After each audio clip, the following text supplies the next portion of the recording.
We have named our species Homo sapiens, the wise human, but it is debatable how well we have lived up to the name. Over the last 1 lakh years, we sapiens have certainly accumulated enormous power. Just listening to our discoveries, inventions, and conquests would fill volumes. But power isn't wisdom, and after 1 lakh years of discoveries, inventions, and conquests, humanity has pushed itself into an existential crisis. We are on the verge of ecological collapse caused by the misuse of our own power. We are also busy creating new technologies like artificial intelligence that have the potential to escape our control and enslave or annihilate us.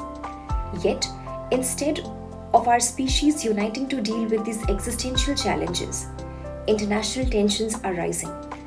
Global cooperation is becoming more difficult. Countries are stockpiling doomsday weapons, and a new world war does not seem impossible. If we humans are so wise, why are we so self-destructive? At a deeper level, although we have accumulated so much information about everything from DNA molecules to distant galaxies, it does not seem that all this information has given us the answers to the big question of life. Who are we? What should we aspire to? What is a good life and how should we live it?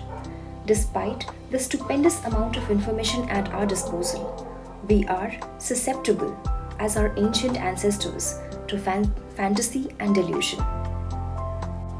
Nexus, a brief history of information networks from the Stone Age to artificial intelligence, by Yuval Noah Harari. Imagine a world where stories, not fact, shape empires, religion, and revolution. Now imagine a future where artificial intelligence controls those stories. Nexus is Harari's bold exploration of how humans have used information to cooperate, create, and sometimes stumble. This book is divided into 3 parts, from human network to inorganic networks to the computer politics. Harari starts by redefining information. He says, information is not about truth, it is about connection. Think about it. A carrier pigeon named Chor-Emi saved soldiers in World War I by delivering a message it didn't understand. Similarly, stories like the Bible or ideas like money, fiction, we all believe in, have united billions, creating religion, economies, and nations. These intersubjective realities are humanity's superpower, allowing us to cooperate on a massive scale. In the Stone Age, oral traditions connected small tribes. Then came writing, clay tablets in ancient Mesopotamia, tracked taxes and debts, building empires. But here's the catch. These systems often valued order over truth. If a debt was written on a tablet, it existed, even if it was already paid. Later, books like Torah or Quran democratized knowledge, letting people hold rulers accountable to divine laws.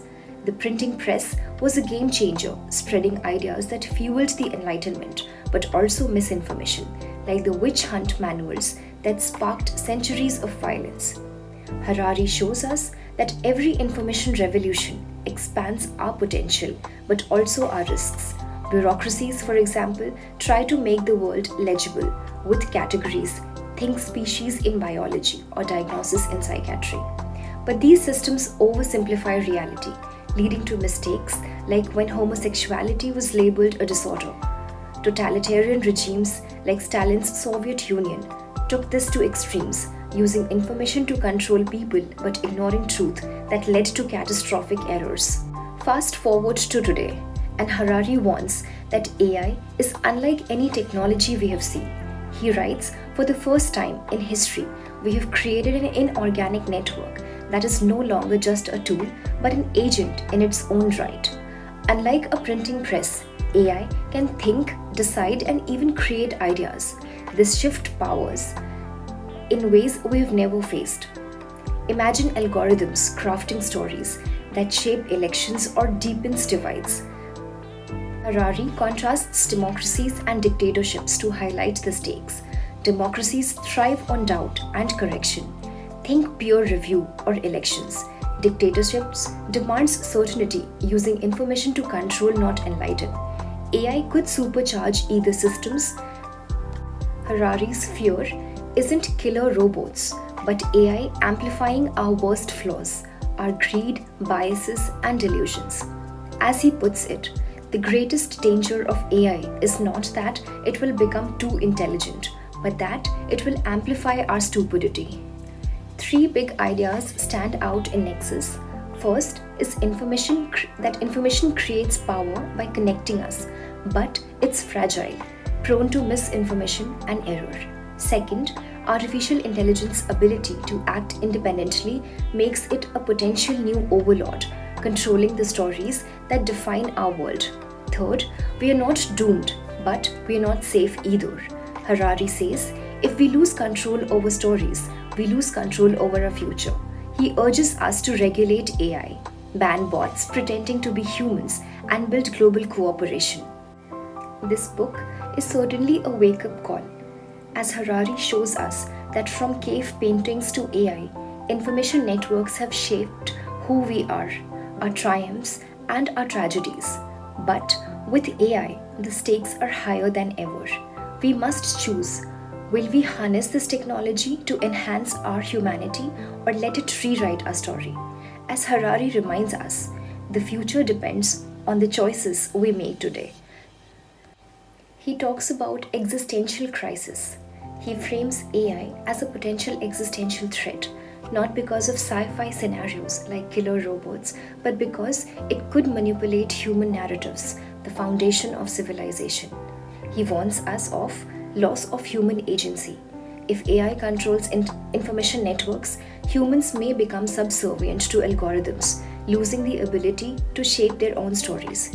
Ecological and social risks associated, combined with misinformation, AI could exacerbate humans and humanity's self-destructive tendencies, which Harari attributes to our reliance on fiction over wisdom.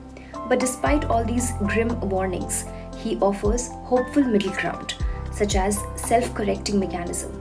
He advocates for institutions with built-in error correction like academic peer review or democratic checks and balances. Harari proposes regulating AI to prevent bots from impersonating humans and to ensure transparency. He emphasizes global cooperation to balance national interest with collective well-being, citing examples like the World Cup, where competition coexists with shared rules. He urges readers to critically assess information and narratives, rediscovering shared humanity to navigate the AI age. He believes history is not deterministic, and informed choices can shape a positive future. As he rightly quotes, the power to create stories is the power to create world. And if we lose control over our stories, we lose control over our future. Harari talks about AI as a fundamentally new entity in information networks, distinct from previous technologies like the printing press or telegraph. Unlike passive tools, AI can autonomously make decisions and generate ideas, potentially shifting control away from humans.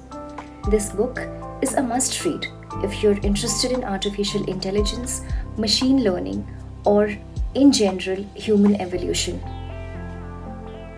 He concludes the book by talking about wisdom, which is much older than human history. It is elemental, the foundation of organic life. The first organism weren't created by some infallible genius or God. They emerged through an intricate process of trial and error. Over 4 billion years, even more complex mechanism of mutation and self-correction led to the evolution of trees, dinosaurs, jungles, and eventually humans. Now we have summoned an alien inorganic intelligence that could escape our control and put in danger not just our own species, but countless other life forms. The decisions we all make in the coming years will determine whether summoning this alien intelligence proves to be a terminal error or the beginning of a hopeful new chapter in the evolution of life.